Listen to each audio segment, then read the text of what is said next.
در خدمت ابر استراتژیست نظام هستیم، گونی و توبره علم و حلم. خوشم بیاد که این نقطه میمونی، کوچولویی ها ولی جمله رو تموم میکنی. از قدیم گفتن آقای دکتر کسی که بینش داشته باشه میتونه صداتو بشنوه حتی وقتی ساکتی. جدیدن هم گفتن کسی که زور داشته باشه وقتی هم که ساکتی میتونه صداتو در بیاره.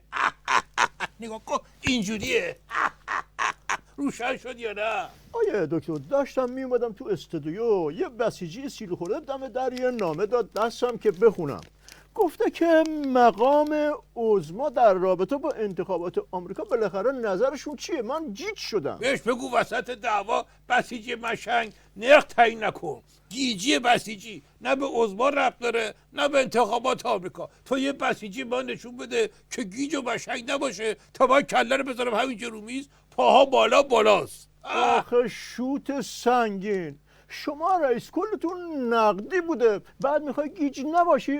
اونا ولشون. ای دکتر به من گیج جواب بدین، موضوع مقام عظما چیه؟ آها، ایشون گفتن که انتخابات آمریکا واسه ما اهمیتی نداره، ما سیاست خودمونو داریم. بعد چرا همه چی رو بند انتخابات میکنن؟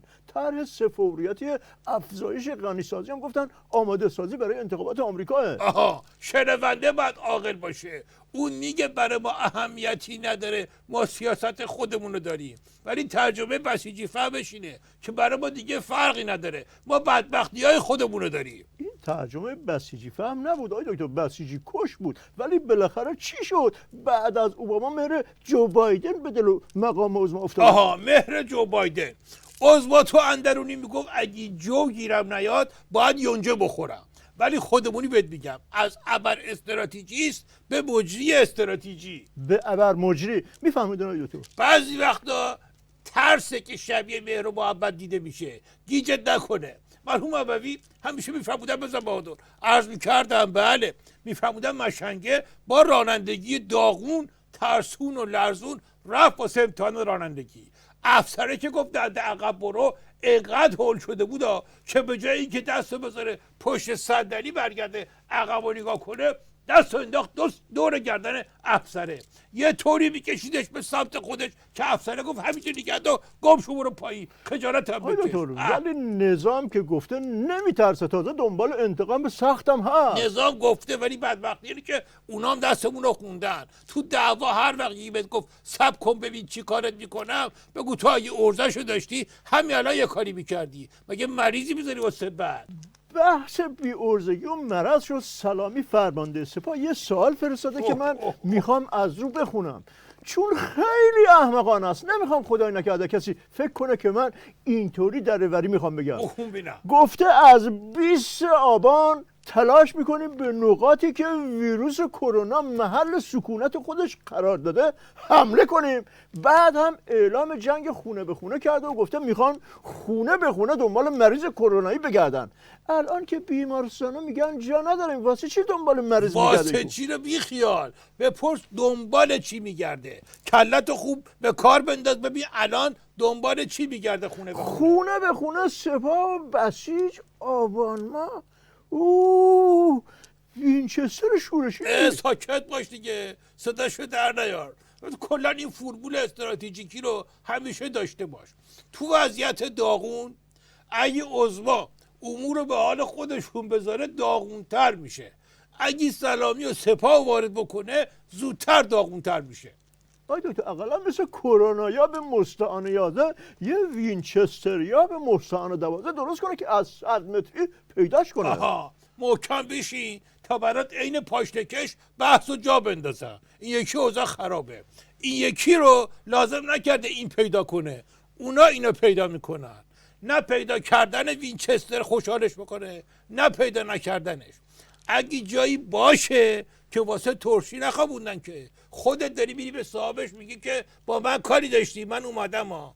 اگه پیدا نشه دیگه بدتر، معلومه قایمش کرده که سر جاش حسابتو برسه. دو تاش بسیجی کش آیده. آره، مرحوم ابوی همیشه میفرمودن بزن بهادر، عرض میکردم بله، میفرمودن که وقتی که سیب گاز میزنی و یه کرم درسته توش میبینی به خودت دلداری بده که از این بدترش هم میشد. ممکن بود یه سیب گاز بزنی و یه کرم نصفه ببینی.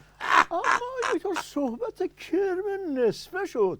تو مجلس چیزی نمونده که به حاجی روحانی نگن. تا تقاضای 1000 بار اعدامم پیش رفتن. خود حاجی روحانی گفت لجن پراکنی میکنه. آره. حالا تو این بکش مقام عظما میگه که حد که حرمتش نکنین. مگه خودش سر اون جنایی که حد که حرمت میکنن نیست؟ اولا سری که دلنگون باشه دست و پا بهش میگه غلط اضافه نکن. دومندش مقام عظما خودش هم با حاجی روحانی کارد و پنیر هست، ولی اوضاع زایدتر از این حرف هست. اگه سر این بحث باشه کجا میخواد ترمزشو بگیره؟ فهمیدی یا نه؟ بمیرم الهی دیگه زورش به خودیاش هم نمیرسه. آره. همین کارا رو میکنن که بیچاره میره پیام میده به جوونه فرانسه، همه فکر میکنن خود شده. بحث فرانسه کردی و دست گذاشتی رو دل کبابم. این اروپایی نامرد دفعه اولش نیست که کلاه رو میذاره سر نظام. تا اینجا ظاهرش محبت میکنه اما باطنش حسابی میدوشه نظام. این یکی رو مثال استراتژیشو خودم بلدم. آقای دکتر خود شما یاد گرفتم. یادتونه پیارسال یه شب سرزده اومدم خونتون آره شدی؟ یادم بره. گفتین پرسیدین از من، گفتین شام خوردی؟ گفتم نه. تون برام 4 تا تخمه و نیمرو کردین و با محبت میگفتین بخور موشی جون که سیر شی. همچنین که نیمرو رو خوردم سیر شدم، پک زنگ خونتون رو زد پیتزا آورد. تازه فهمیدم چرا اینقدر با محبت شده بودی.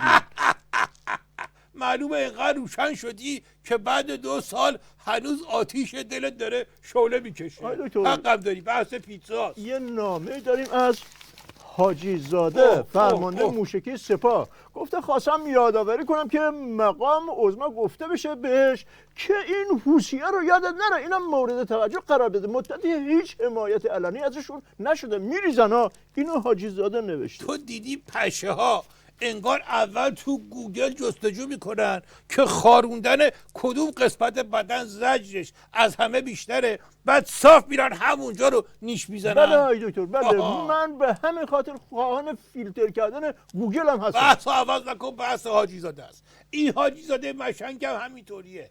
حرف که میزنه واسه هر عاقلی زجره. ناکس باز اومد حرف بزنه زد خودی رو انداخت. آخه مشنگ عظما وسط اینم بدبختی که عمامه رو چارچنگولی چسبیده تو عراق و سوریه و لبنان روزی اقلا یه پرس توپوزی مفصل میخوره با مخلفاتش. الان مشکلش این بشه که علنی از حوثی‌ها حرف بزنه یا نزنه.